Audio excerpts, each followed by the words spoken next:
Hi everybody, welcome to my YouTube channel. My name is Jill, otherwise known as the Enlightened Target, and this channel is devoted to narcissistic abuse, awareness and recovery, parental alienation, complex post-traumatic stress disorder, and anything and everything associated with those three main topics. Today we're talking about a psychological model that explains the connection between roles in a dysfunctional relationship and how the roles shift between the people involved. In psychology, there is something called the Drama Triangle. It was developed by a man named Stephen Karpman in the 60s, and it describes how people can play three roles in a dysfunctional or toxic relationship: the victim, the persecutor, and the rescuer. Karpman described how in many cases these roles were not undertaken in an honest manner to resolve the problem, but rather were used and switched often by the people involved in a way that achieved unconscious goals and personal agendas. This usually results in little to no change to the presenting problem, and the original issue will remain unsolved. It refers to how people operate in dysfunctional relationships. With a narcissist, they may flip between these three roles quickly and suddenly, meaning their victim never knows what to expect. You are always walking on eggshells. If you are new to my channel, I would like to take a moment and welcome you and invite you to please subscribe and be sure and hit that notification bell because I put out new videos every week. Also, if you are interested in private one-on-one narcissistic abuse recovery coaching or group coaching on Wednesday evenings, please visit my website or send me an email. Both are linked in the description below. Okay, so let's elaborate on the three roles that complete the drama triangle. The three roles involved, as I mentioned earlier, are the victim, the persecutor, and the rescuer. The victim position is the poor me stance. In this model, the victim is not intended to represent an actual victim, but rather someone feeling or acting like one. The victim feels oppressed, hopeless, helpless, powerless, and is unable to solve problems. If the victim isn't actively being persecuted, he or she will set someone else up in the role of the persecutor or will remain with a persecutor if one already exists. The victim role will seek help from a rescuer to save them, who in reality perpetuates the victim's negative feelings, and they leave the situation unchanged. The next role is the persecutor. The persecutor is often the bully on the attack. The persecutor insists everything is all someone else's fault.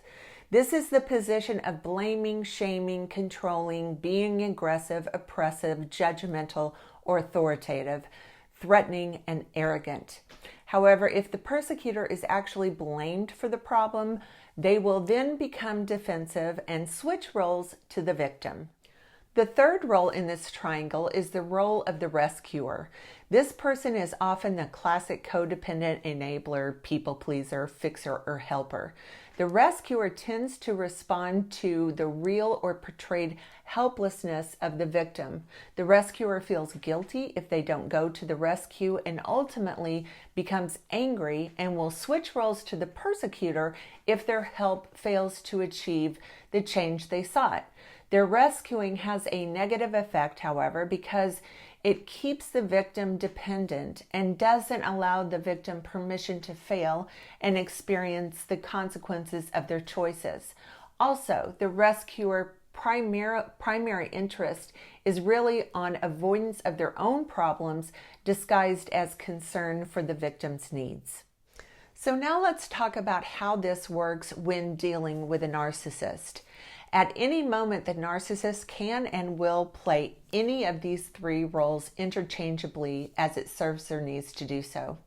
They can shift quite skillfully between any one of these positions, although most commonly is found assuming the role of the persecutor or the victim. They typically assume the role of the rescuer in the beginning of the relationship. It's part of the love bombing phase. They arrive as our knight in shining armor when the victim is in a particularly vulnerable position. Once you have gone through the initial love bombing and idealization phase, you will move into the devalue phase. And that is when the narcissist will go into the victim or the persecutor role. Now, you will be accused of doing things you did not do. You will be ridiculed and demeaned for anything that happens or goes wrong.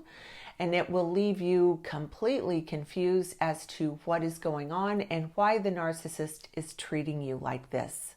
Usually after the devalue cycle, the narcissist will switch back into the role of the rescuer. And lo and behold, you have got the loving, kind, supportive partner that you had in the beginning, confusing you even more and establishing this traumatic bond you will be forming to your abuser. The rescuer phase won't last long, however, and soon the persecutor will be back, or the narcissist will assume the victim role of some unknown or untrue offense that he or she wants you to believe you are guilty of. And around we will go in this drama triangle.